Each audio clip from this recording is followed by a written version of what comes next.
Cette présentation concerne les patients nécessitant une chirurgie de la presbytie laser, et ils sont nombreux. Vous en voyez souvent. Vous avez sûrement des questions, on va essayer d'y répondre.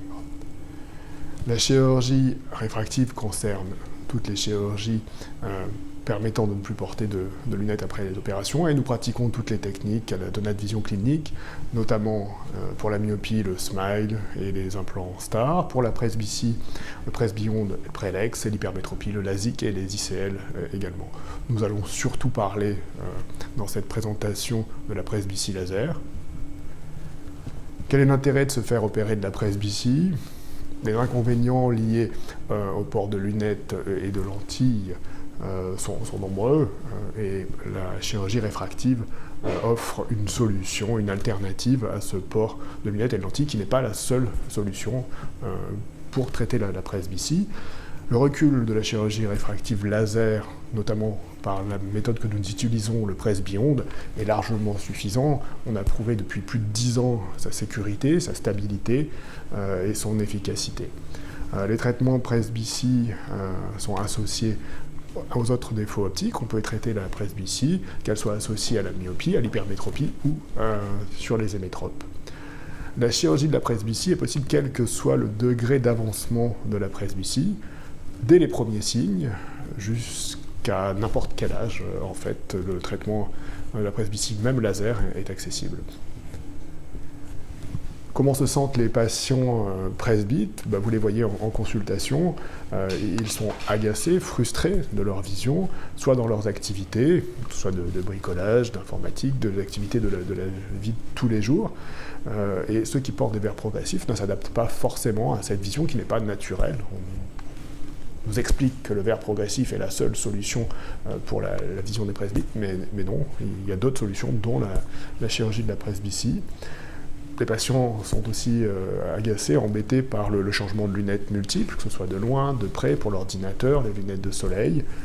Ils oublient leurs lunettes, ils les cassent. Tous ces patients, vous les avez vus avec des gènes liés à la presbytie. C'est vraiment un handicap lié à la vieillesse qui agace, qui frustre. C'est les premiers signes, sont les premiers signes de la vieillesse, et les inconvénients en sont nombreux. La chirurgie de la presbytie laser permet de régler ces inconforts.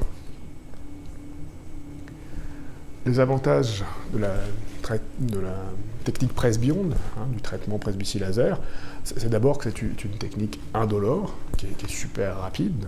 L'opération, on reste au bloc 10-15 minutes, c'est 4 fois 30 secondes de laser, et la récupération est rapide. Le lendemain, on peut reprendre ses activités normalement, pour peu qu'il n'y ait pas de poussière, de microbes, mais on est largement autonome pour la vie de tous les jours. Cette chirurgie presbytie laser est réalisable quels que soient les défauts optiques associés, qu'il n'y ait pas de défauts optiques, juste les métropes, et vous en voyez beaucoup, et c'est peut-être même les patients les plus demandeurs, parce qu'ils n'ont jamais porté de lunettes, et ils se retrouvent à devoir porter cet objet, penser à cet objet, et c'est pas eux, ils ne se sentent pas eux avec des lunettes, ils n'ont jamais eu de lunettes, d'un coup ça arrive, c'est vraiment psychologiquement embêtant pour eux, et la chirurgie presbyonde permet de les traiter avec des très bons résultats. On peut traiter les myopes jusqu'à -10, et en traitant la myopie, on garde la vision de près. Souvent, on entend, c'est pas la peine de se faire traiter de la myopie, vous êtes presbyte, vous pourrez plus voir de près. Mais si, une fois qu'on est traité avec le presbyonde, on garde sa vision de près et on voit de loin. Et ces myopes, on peut les opérer jusqu'à de fortes corrections, -10. Les hypermétropes ont tout à gagner, ils ne voient rien de loin, rien de près, c'est vraiment l'indication la plus facile, mais eux aussi sont des pseudo-hémétropes jeunes, ils ont longtemps vécu sans lunettes, et maintenant ils sont gênés de loin, de près, c'est vraiment un changement dans leur vie qu'ils n'acceptent pas forcément, et on peut vraiment leur rendre service avec cette opération presbyonde. Les astigmatismes associés se traitent jusqu'à 5 dioptries environ, avec de très bons résultats.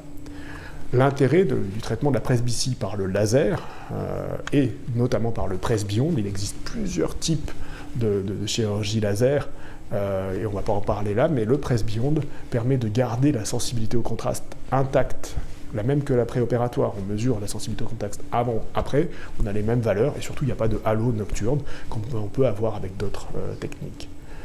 Sujet important, la stabilité dans le temps.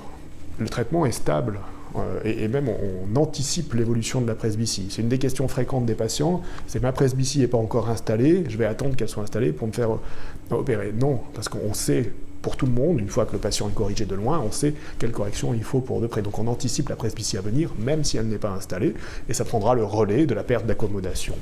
Donc on peut réaliser un traitement presbyonde dès les premiers signes. Un patient myope, par exemple, qui a envie de se faire opérer de la myopie, il ne faut pas lui dire « attendez, parce que la presbytie va évoluer ». Non, dès le début, on peut anticiper cette presbytie à venir et lui rendre sa vision de loin et de près sans lunettes, ou lui maintenir sa vision de près sans lunettes. Et surtout, dans les traitements laser de la presbytie, il n'y a pas de complications graves, il n'y a pas de risque de complications graves. Globalement, pas perdre la vue à cause d'un traitement laser bien conduit. Le fonctionnement du presbyonde, on pourra refaire d'autres vidéos. Là, juste pour parler de ce qu'on connaît en lentille de contact, qui est la monovision, c'est pas ça. Le presbyonde, c'est pas la monovision. Dans la monovision, on a forcément une zone, de loin, intermédiaire ou de près, qui n'est pas bien corrigée.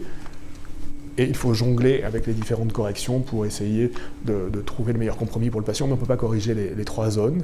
Par contre, avec le presbyonde laser, le traitement, avant le traitement, on va mesurer les aberrations optiques, principalement les aberrations sphériques du patient, et le presbyonde va induire une augmentation de ces aberrations sphériques, ou pas, s'il en a déjà beaucoup, de façon contrôlée, pour augmenter la profondeur de champ de façon suffisante, mais pas trop, pour pas dégrader justement la qualité visuelle, la sensibilité au contraste, pas donner des halos.